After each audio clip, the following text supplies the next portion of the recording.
Hi folks, I'm Alan Watt and this is Cutting Through the Matrix on January 22nd, 2013. I always remind newcomers to the program to look into the website cuttingthroughthematrix.com. You'll find lots of audios for free download where I go through the histories of the system you're born into and how it's a very old system, an old plan of course, but it really came to fruition in the early 20th century, openly that is, under the Royal Institute of International Affairs, which decided to take over the world, use the British Empire as the embryonic system, which the US would take over after them, and they'd share it together. On top of the banking fraternities, of course, and they'd also own all of the resources, including your water and food and everything, not just the precious golds and diamonds, which they went after right away, but everything you need to live on, basically they would own. So help yourself to the histories and the people behind it, because they still run it today. The whole world government idea is their idea. The unified Europe is their idea.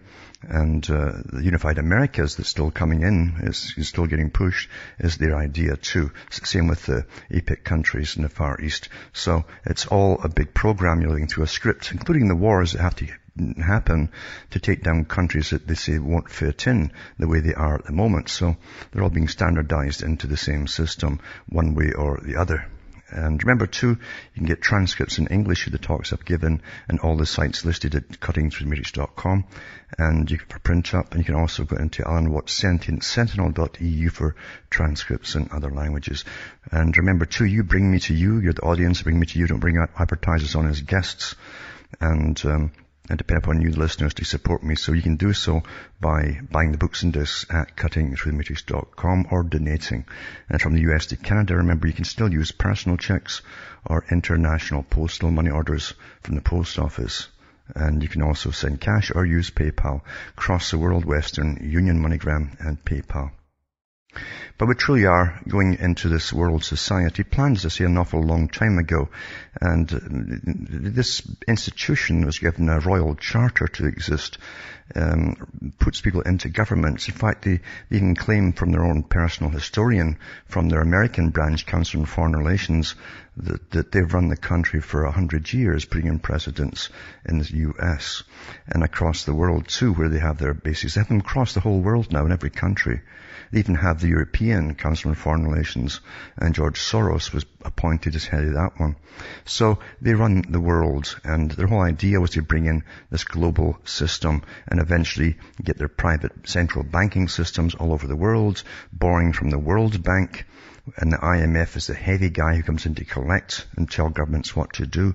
And also they all come under the auspices ultimately of the Bank for International Settlements. Their own personal historian, it was Professor Carl Quigley. He documented that in his own book, The Anglo-American Establishment. Worth getting a hold of. So you're living through a script, and everything happens in a big scale, like the wars that are going on, were planned by this group. Before they became the Royal Institute of International Affairs, they were called the Milner Group. Alfred Milner, Lord Alfred Milner, top banker in London, with a bunch of his cronies there. And he actually came from Germany to run the system in Britain. And also, the offsprings of the families, dear Curtis and a whole bunch of them, all worked towards bringing in this world government. They wanted wars with Germany to knock them out of the game. They funded and helped promote the Soviet system come into existence.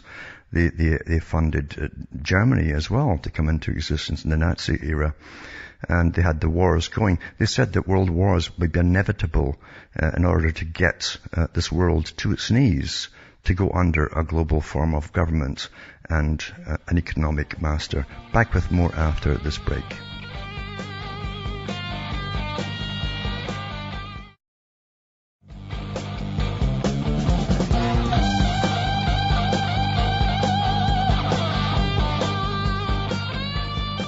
Hi folks, I'm back cutting through the matrix. Remember, the elite themselves are really worried because they're always projecting into the future. They're desperate to always know their own particular future and make sure that they run it or their offspring run it, because they claim that the rest of the public are using up all the natural resources. So there's a massive outcry for depopulation, of course. And when I was small in Britain, it wasn't overpopulated then. And they had to work because they hadn't been sold out to the EU. and they hadn't been sold out to shipping all their factories off to China through negotiations and treaties from the top. This is a world agenda, remember, for every country.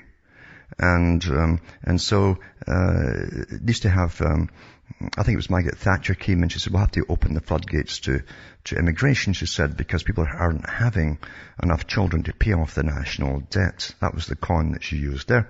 But the fact was too, that the British people had been awfully good. In other words, they obeyed their masters and had their 1 point whatever child per family, and they'd done what they were told.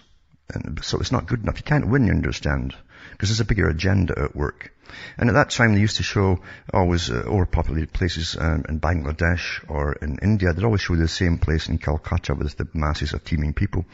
And everyone thought, thank God it's not like that here. But the thing is, too, to get everyone involved and to believe in all this, they must bring in mass immigration to make it like that, to make it appear like that, you see, into countries that really weren't meant to house them. So, massive things are happening, of course. And now the average person in Britain probably thinks it's overcrowded, and it's all our fault. Well, it's not our fault. You're doing what you want.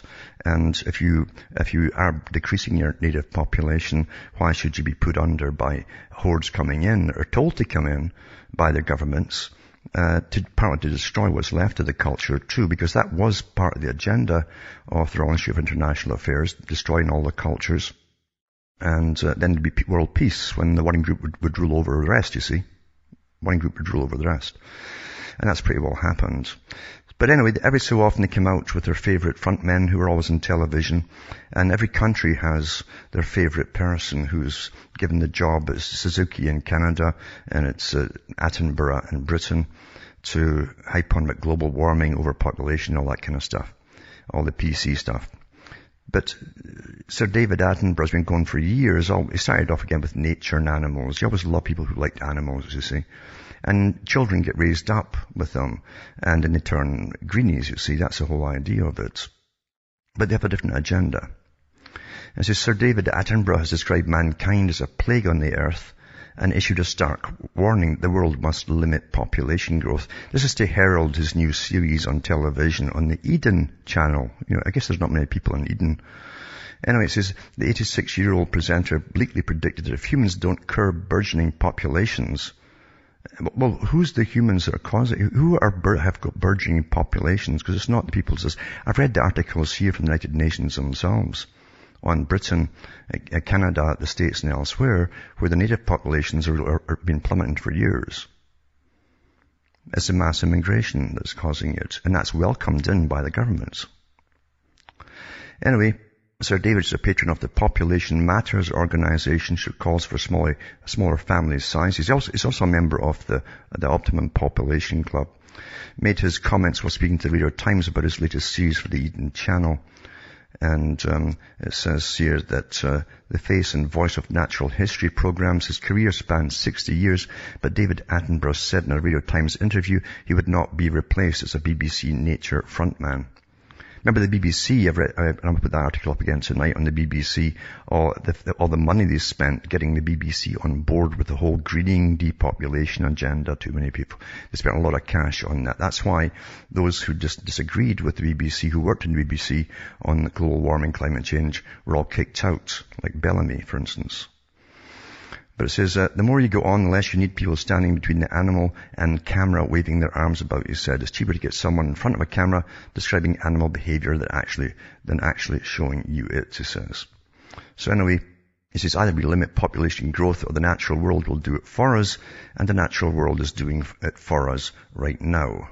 I wonder on whose behalf, though, because obviously there's people killing folk off, etc.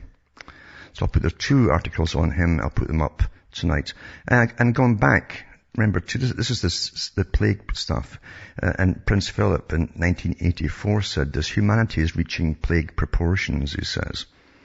Now, he's a real expert, Prince Philip, you know. He's been involved in so much work all his life and studying and so on, down in the wine cellar, you know, at the Buckingham Palace. But it says, a conservationist and infamous patron of the Optimum Population Trust, David Attenborough, recently said that humans as a species are a plague, it says, on the environment. He therefore proposed limits to human populations.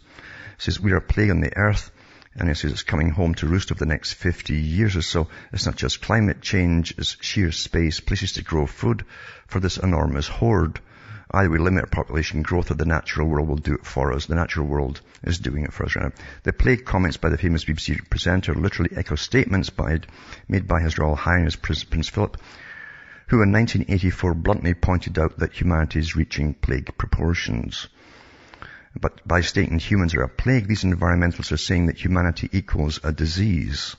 It's very much like the Matrix movie, where the agent, who's actually a computer program, talks to Morpheus and says, you're a disease, you're a virus.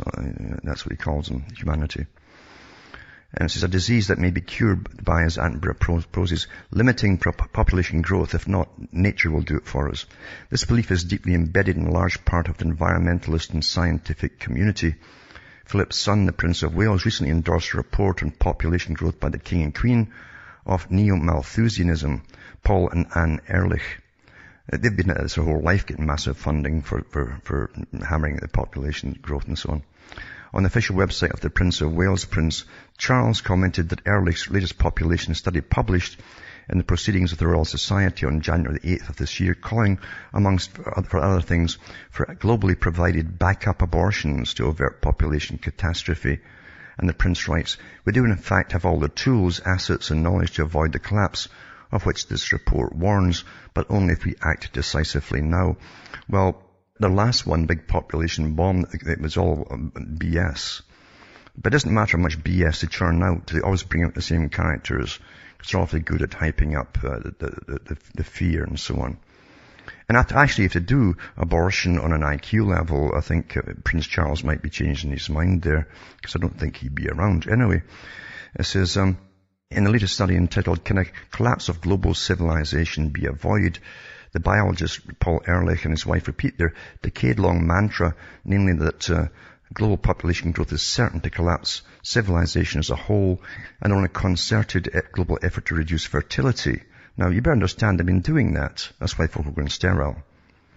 Only a concentrated global effort to reduce fertility may avert the feared catastrophe. The report mentions that global population reduction is a monumental task, but they add, it says monumental but not impossible if the political will could be generated globally to give full rights, education and opportunities to women. They're always using that angle. And provide all sexually active human beings with modern contraception and backup abortion. The degree to which those steps would reduce fertility rates is controversial, but they're likely to be a win-win situation for societies. Since these words contain some drastic and draconian implications, in order to provide backup abortions to women on a global scale, a worldwide population reduction strategy must be outlined and then enforced by all nations of the planet. The Ehrlichs concede that such a worldwide effect would not go down well with nations opposing abortions. Obviously, there are huge cultural and institutional barriers to establishing such policies in some parts of the world. After all, there's not a single nation where women are truly treated as equal to men. They always use this nonsense. Remember, these guys were communists and still are. So actually, communism is a front for something much bigger, for those who haven't clued into it. Despite that, the population driver should not be ignored simply because limiting overconsumption can, at least in theory, be achieved more rapidly. The difficulties of changing demographic trajectories means that the problem should have been addressed sooner rather than later. In responding to countless recent studies showing that not overpopulation but underpopulation seems to be an increasing problem, especially in Europe, the Ehrlich state. The halting population growth inevitably leads to changes in age structure. It's no excuse for bemoaning drops in fertility rates, as is common in European government circles. Reduction of population size in those over-consuming nations is a very positive trend. So, in other words, the native populations are going down and have no children. It's a positive trend. And bringing on immigration, I guess, is a positive trend as well. And sensible planning can deal with the problems of population aging. Sensible planning can deal with the population aging. They also write that besides change in the politics of demography, the education system should also join in the effort to symmetrical manner, moving towards sustainability, enhancing equity, including redistribution. This is of wealth again. The scientific community must throw its weight behind the effort, they are like say, especially to counter all religious counter-argumentation and underlining the value of life. So in other words, they're doing the same thing that Julian Huxley talks about, and at UNICEF, and how he talked about that many years ago. I've read his articles on the air here. It's the same group actually, ongoing, and it's perpetual, well funded by the big foundations that are the fronts to distribute the money from the big international moneylenders. And it says here, global population inductions and global redistribution of wealth. These things can of course only be accomplished through a concerted global effort, or as the authors declare, an unprecedented level of international cooperation. It's right along the Marxian plank, which is redistribution of wealth, remember. They've never changed their mantras. At the global level, the loose network of agreements that now tie countries together, developed in a relatively recent stage of cultural evolution since modern nation-states appeared, is utterly inadequate to grapple with the human predicament. So they want to strengthen global environmental governance. I told you that manages all this environmental stuff. And you've got global governments already here, folks, if you don't know it. Back with more after this.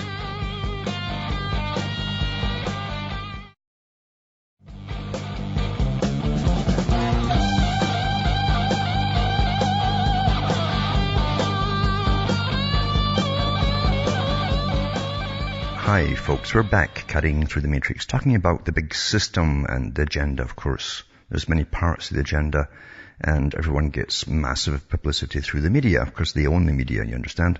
It's only when you understand why it's all there in the media, you understand what they're trying to get through to you, to change your opinions on things. Most folk don't know what's been happening. They look up to Attenborough as some kind of god. They've grown up watching him on television, and they believe everything he tells them is true. And it's so easy to see things, as I say, on television, like Calcutta's busy cities, and you'll say, oh my God, overpopulation is just terrible. But they don't show you a good part of India where there's just hardly any people, if anybody at all. But it's all tricks of the camera, isn't it? It's in perception. And you understand the whole world and all the financial ministers are on board with this big plan. The whole world's in a governmental system. And sometimes they'll use other countries to voice something which you'll eventually get you familiar with the idea.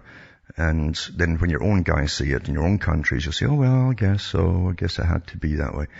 And this is from Japan. It says, let elderly people hurry up and die, says the Japanese minister. And it says, Taro Aso says he would refuse end-of-life care and would feel bad knowing treatment was paid for by the government, he says. So he says, let elderly people hurry up and die. Taro Aso, he's a top politician in the government now. He referred to elderly patients who are no longer able to feed themselves as tube people. And Japan's new government is barely a month old, and already one of its most senior members has insulted tens of millions of voters by suggesting that the elderly are an unnecessary drain on the country's finances. It's almost like Obama talking about his granny at one time, his first term when he got in. He was hinting along that line too. Wouldn't it be easier to let them die, sort of thing, than to spend lots of money on them? We spend lots of money on wars. We can spend lots of money on taking whole factories, hundreds and hundreds and hundreds of them, out of countries and set them up in China. That's okay. The taxpayer pays for that. We can spend billions, if not trillions, paying off bankers that collapse economies through con games and frauds. But you can't look after ourselves. Anyway, it says, Taro Aso, the finance minister, naturally the finance minister, said Monday that the elderly should be allowed to hurry up and die to relieve pressure on the state to pay for their medical care. Heaven forbid if you're forced to live on when you want to die. I would wake up feeling increasingly bad knowing that treatment was all being paid for by the government, he said during a meeting of the National Council on Social Security Reforms. The problem won't be solved unless you let them hurry up and die. ASO's comment are likely to cause offense in Japan, where almost a quarter of the 128 million population is aged over 60. The proportion is forecast to rise 40% over the next 50 years. The remarks are also an unwelcome distraction from the new Prime Minister, Shinzo Abe, strange name, Abe, whose first period as Japan's leader ended with a resignation after just a year in 2007, partly due to a string of gaffes by members of his cabinet. Rising welfare costs, particularly for the elderly, were behind a decision last year to double consumption sales tax to 10% over the next 3 years, a move ASO's Liberal Democratic Party supported. They're very liberal, eh? You understand what liberal means, folks. The 72-year-old who doubles as Deputy Prime Minister said he would refuse end-of-life care. "I don't need that kind of care," he said, in comments quoted by local media, adding he had written a note instructing his family to deny him long, life-prolonging medical treatment. To compound the insult, he referred to elderly patients who are no longer able to feed themselves as tube people. The Health and Welfare Ministry added was well aware that it costs several tens of millions of yens a month to treat a single person in the final stages of life. Cost aside, caring for the elderly is a major challenge for Japan's stretched social services. According to a report this week, the number of households receiving welfare, which include family members aged 65 or over, stood at more than 678,000, or about 40% of the total. The country is also tackling a rise in the number of people who die alone, most of whom are elderly. In 2010, 4.6 million elderly people lived alone, and the number who died at home soared 61% between 2003 and 2010, from 1,364 to 2,194, according to the Bureau of Social Welfare and Public Health, Tokyo. The government is planning to reduce welfare expenditure in its next budget due to the going into force in April, with details of cuts expected within days. Asu, who has a propensity for verbal blunders, later attempted to clarify his comments. He acknowledged his language had been inappropriate in a public forum and insisted he was talking only about his personal preference. And it says it's not the first time Asu, one of Japan's wealthiest politicians, has questioned the state's duty towards its largely elderly population. In 2008, while serving as Prime Minister, he described doddering pensioners as tax burdens who should take better care of their health. He said, "I see people aged 67 or 60 at class reunions who dodder around and are constantly going to the doctor." He said at a meeting of economists, "Why should I have to pay for people who just eat and drink and make no effort? I walk every day and do other things, but I'm paying more in taxes." He had already angered the country doctors by telling them they lack common sense, and made a joke about Alzheimer's patients, and pronounced penniless young men unfit for marriage. This is an odd statement too he made. In 2001 he said he wanted Japan to become the kind of successful country in which the richest Jews would want to live. Isn't that a bit odd? And he once likened an opposition party to the Nazis, praised Japan's colonial rule in Taiwan, and as foreign minister told US diplomats they would never be trusted Middle East peace negotiations because they have blue eyes and blonde hair. I wonder what he really perhaps is behind that. I wonder what he really is behind all that. Back with more after this break.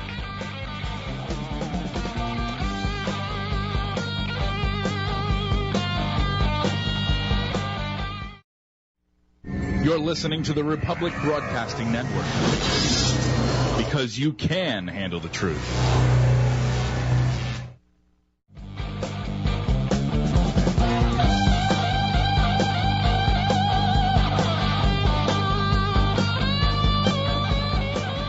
Hi folks, I'm Alan Watt, talking about the big system and all of the symptoms of the disease. You can never talk about the disease, but you can talk about the symptoms, the big fallout. And it's all fallout, you understand. And it's all run by fear as well. And lots of money go into these television programs like Attenborough's to terrify you. And lots and lots of cash come from foundations as well. The parallel government is called officially. The parallel government is run by foundations, all work together. And they fund hundreds and hundreds, thousands actually, of non-governmental organizations across the world. Because there's a big plan underway, understand. And it's amazing, as I say, because over the last year and more, over the years, I've read the statistics from the UN to do with the populations of Ireland and Scotland and England and so on, and different parts of Europe as it plummets. And most of the births now, and some of them, in fact, are coming from straight immigration. So it's quite interesting that you see you can't please the masters, because then they just flood you with immigration, which also destroys the culture. Not to help the immigrants, mind you, because they lose their cultures as well eventually down the road, and you end up being masters to this big brother government. That's the whole idea behind it all. And to eradicate the main enemy of this plan for years and years is eradicate the native populations of Europe. And it says here in this article here too, I'll put up tonight as well. All these articles I'll put up links to cuttingthroughthematrix.com. This one is to do with, this is the 19th of January 2013. The biggest ever Irish pro-life rally took place in Merrion Square, Dublin, and over 30,000 people tell Edna Kenny of the Fine Gael to keep his pro-life promise. And I'll put that up tonight to show you that they know, they want to keep their people alive, their livestock alive, you might say, their history, their people. Because you are the end product of thousands and thousands have gone before you, generations of people. Why should you just toss it out the window because you're told to? And this article also has to do with, it's interesting, very interesting, because Peter Hitchens was a brother of Christopher Hitchens, and Christopher Hitchens really was communist, and he worked with the Nation newspaper too, and a secular humanist, etc. His brother, who was, he was also involved in newspapers, a journalist and so on, in some of the Cold War countries during the Cold War. And he mentioned in previous articles that after the fall, or merging, I'd call it, of communism with the West, as it was designed to do, he said that the amount of unpleasantness in the countries with the way the people treated each other, because they're completely, really turned into utter atheistic people living for themselves. And the amount of robberies and so on was just skyrocketing because the love for their fellow man was just gone. And everything runs even still today on bribery in these countries.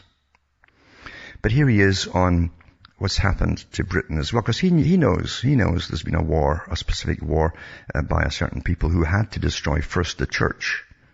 Because the church also was always pro-life, you see, whatever Christian church it was. And it says human rights are the state religion of Europe. It says the unpleasant new country in which we are now trapped. Unpleasant new country, and they're doing away with the nations and call them just Europe. Right? It says these supposed rights have expelled and replaced Christianity. They have shrunk the human conscience and vastly increased the power of the state. That is why it was no use anyone going to the Strasbourg court to win back Christianity, because it lost its status as a dominant faith of Britain. It says the church has been humiliated and Britain no longer exists. What a statement to make. Britain no longer exists. Now, I'll also put that link last night with the woman who blurts out on the BBC that it's like living in a foreign country, because they're all feeling the pinch. And they're all paying for it too. This is true, you can now wear a cross while working for British Airways, but you have that freedom because you're now just another protected minority, which has no more rights or standing than other faiths such as atheism, Islam, Buddhism, Sikhism, or Hinduism. In fact, the Christian religion is worse off than all the others because it has to be constantly reminded that it is not the national religion anymore. This means regular slaps and humiliations of the kind handed out by occupying powers, nice term, occupying powers, to trouble some peoples not yet used to being subjugated. The most devastating of these was delivered 2 years ago by Lord Justice Laws, who personally humbled Lord Carey, a former Archbishop of Canterbury, before jeering at religious opinions as irrational. He intoned the precepts of any one religion, any belief system, cannot by force of their religious origins sound any louder in the general law than the precepts of any other. So I don't like this judgment, but it's a deadly accurate statement of the position. This country's official faith, as people are slowly discovering, is a code of ideas called equality and diversity, based on several European directives put into law in Britain, mainly through the Equality Act in 2010. The continued existence of a few rather wet bishops in the House of Lords and various other bubbles and trinkets in odd corners of the Constitution means nothing against the equality and diversity bulldozer enacted by Harriet Harman with the willing help of her Tory counterpart, Theresa May. Its demands are written into contracts of public employees and supported by the politically correct public sector unions. Private firms that do business with the state are roped in. So are, as we learned in recent years, the owners of small hotels and cafes, adoption agencies, housing associations and councils that have prayers before they meet. It controls thought and speech in a new post-modern way. So it's all thought control and speech control.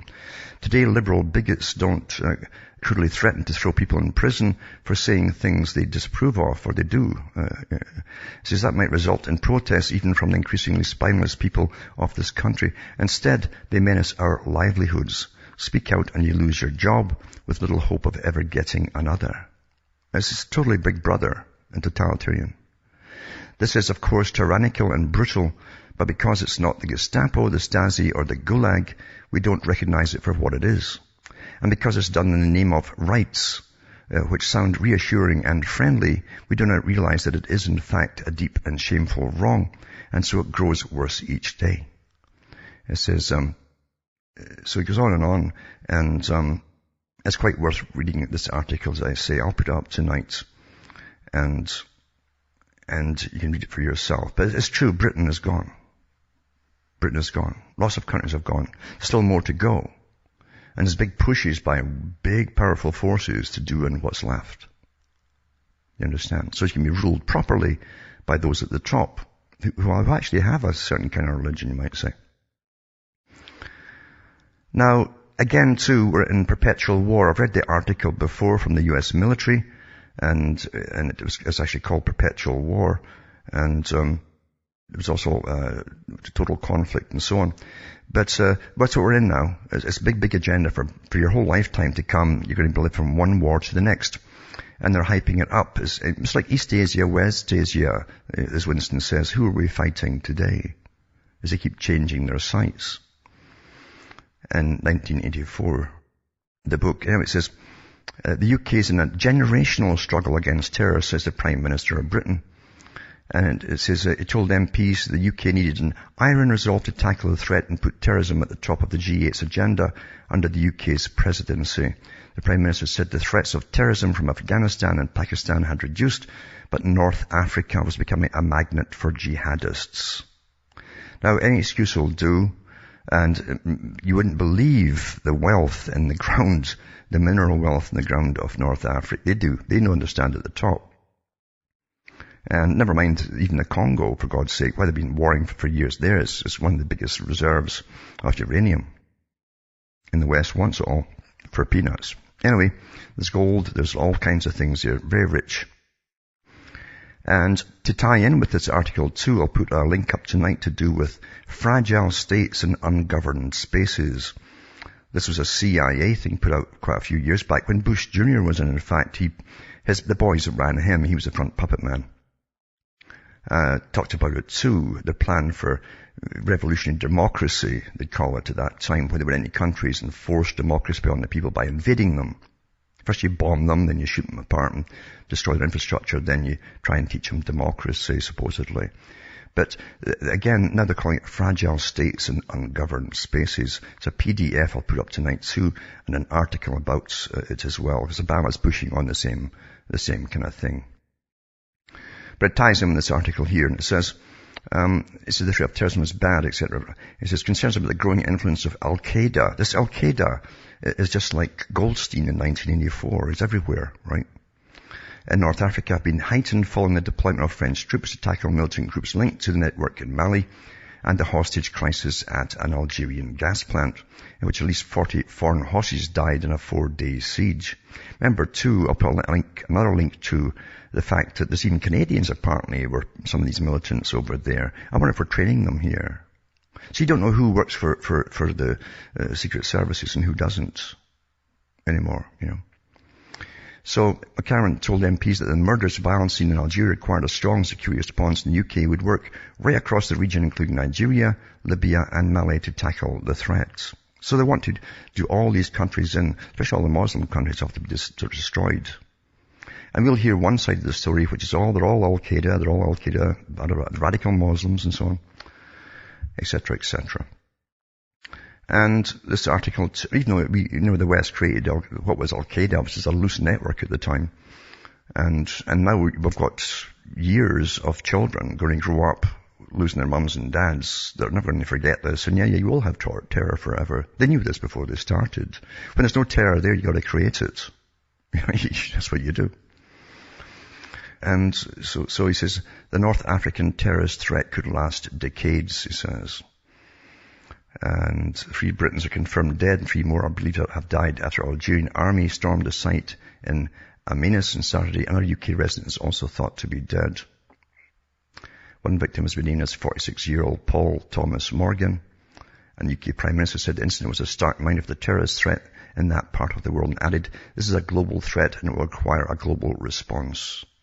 And too, the big corporations, remember before, it even came out after Blair, I read it on the air here from mainstream newspapers, when they said that all the big oil companies went to him many months before they were going to invade Iraq, and they all put in their bids for different oil fields.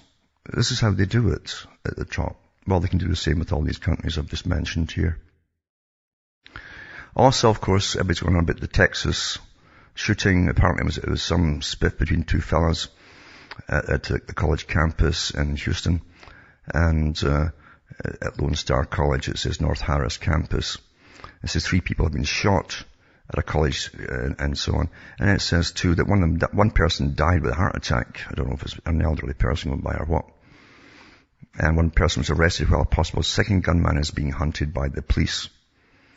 And we don't know what the spat's about. We don't know what was going on, but they haven't said much more since then. But it seemed to be a duel between the 2 different fellows that had something going. Maybe gang leaders who we just don't know. And Davos in Switzerland, where the big boys decide our fate, supposedly, because remember the Bank for International Settlement is there too. And has to be the kingpin for the world government. And this is business leaders see no growth there. More than half of the chief executives in new surveys have predicted the global economy will continue on its current path of minimal growth in 2013. Then they go and give you percentages and all the rest of it in predictions. It says it's still an improvement from last year when 40% predicted a decline in the standard of living. The research came from interviews conducted with 1,330 chief executives in 68 countries. It was released at the start of the World Economic Forum in the Swiss ski resort of Davos, the WEF, which is the few, backwards is for the few. And this article too is to do with, it says here, the Daily Caller, it says child pornography. And it says the finding against the Assistant United States Attorney, AUSA, was made by the Justice Department Office of Inspector General. This is the Iowa Republican Senator Chuck Grassley sent a letter to Attorney General Eric Holder Thursday requesting an explanation as to why the Justice Department declined to file charges against a federal prosecutor who's got child pornography found on his web computer. And it says, according to the Inspector General's report, the AUSA admitted to spending a significant amount of time each day viewing pornography at work. I guess they've got nothing much else to do there. The OIG conducted an investigation concerning allegations that the AUSA was using his government computer to view an inappropriate material on his government computer. The Grassley letter quoted from the report. The investigation determined that the AUSA routinely viewed adult content during official duty hours, and there was at least one image of child pornography recovered on the government computer. So they're looking into it and so on. But this stuff's going to disappear because in Britain they're already saying, well, what is it inappropriate, what isn't inappropriate? Because they're getting some big wigs off with it right now. And so there'll be no legal implications eventually, very shortly in fact, for having whatever on your computer, any kind of child pornography. That's where they're going with it all. And I've read the articles here again. And this article too, it's good to be a climate alarmist because they pay an awful lot of money. Climate alarmist Michael Mann charges $10,000 speaker fee. Not bad, eh? It's this prominent global warming alarmist Michael Mann who often asserts that scientists who are skeptical of his global warming theories are motivated by making money, charges $10,000 himself plus expenses for speaking fees. Media Trackers Florida has learned the revelation about Mann's exorbitant speaking fees comes as Mann prepares to give a global warming presentation at a taxpayer-funded Florida public college. Mann will be speaking at Valencia College Thursday, January 17th at 1 p.m.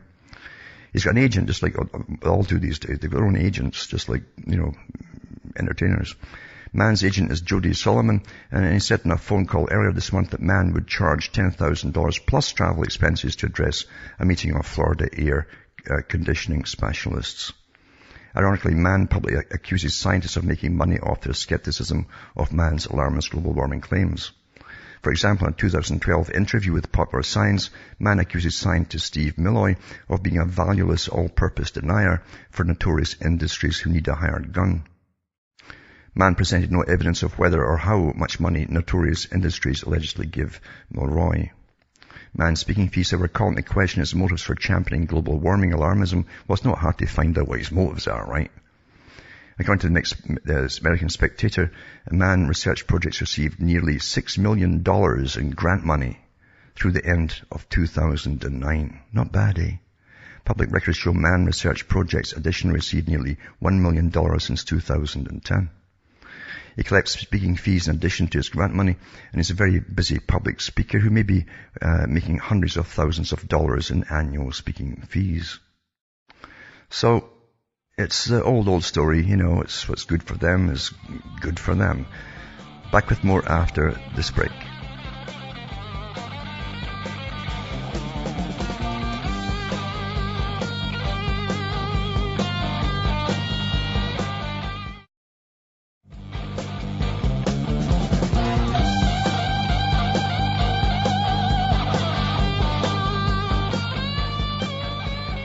Hi folks, I'm back. We're cutting through the matrix, and we'll go to Joe from San Francisco, if you're still there. You there, Joe? Yeah, I am, Alan. Can you hear me? Yep, I can, yep. Alan, I just wanted to thank you again for keep doing what you're doing. I wanted to ask you, you mentioned the spraying that goes on and the fact that you keep mentioning the year 1998 as when the year when they really kicked it into gear. Yeah. Can you tell me what was it about that year, or is there any kind of knowledge you have about that in the year where they really kicked it into gear?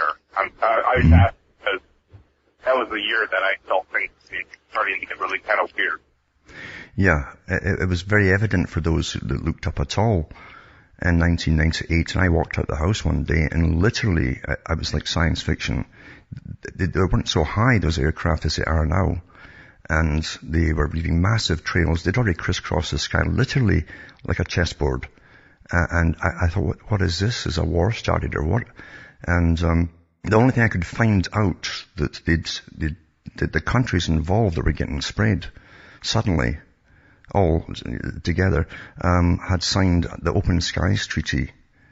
And I looked into the Open Skies Treaty, and it was very vague about airspace and so on, letting foreign planes come in and different things like that.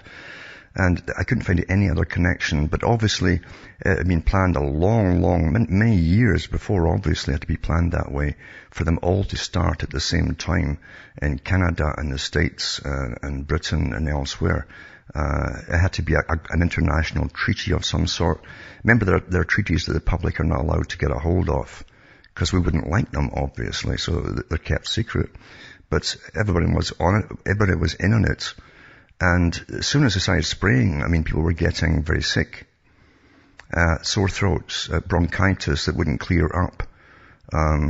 Some people get cramps in their legs and so on. Even animals have been found to get that too. So these heavy metals are damaging us. Yeah. Sorry. That's about the time I noticed things just got weird. I didn't really notice the trails in the sky themselves. And then I started getting really bad sinus infections. That's right. Yeah. That just wouldn't go away. Yeah. And at one point I got really, really sick.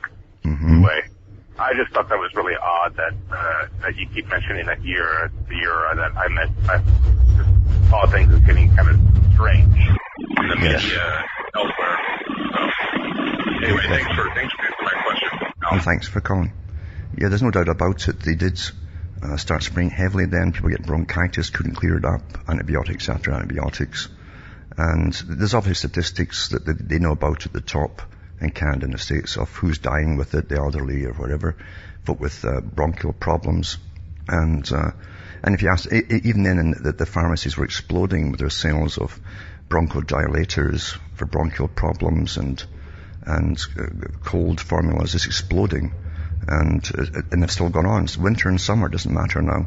They're just downing the pills, and the pharmacists also know that the antibiotics have skyrocketed then consumption because for bronchitic problems now. This is a time when few people smoke, and they can't blame factories because there's hardly any left. But this is the agenda, folks, and you understand we're living at the bottom level of reality. Even with all these articles I'm reading here, these are all the symptoms of the fallout in society. But you don't get into the big agenda at the top, because obviously you would not like it at all. From Hamish and myself from Ontario, Canada, it's good night to me. Your God or your gods go with you. By the way, it's 30 below Fahrenheit right now, freezing here. It's with minus 35 centigrade or so. So much for global warming. Bye now.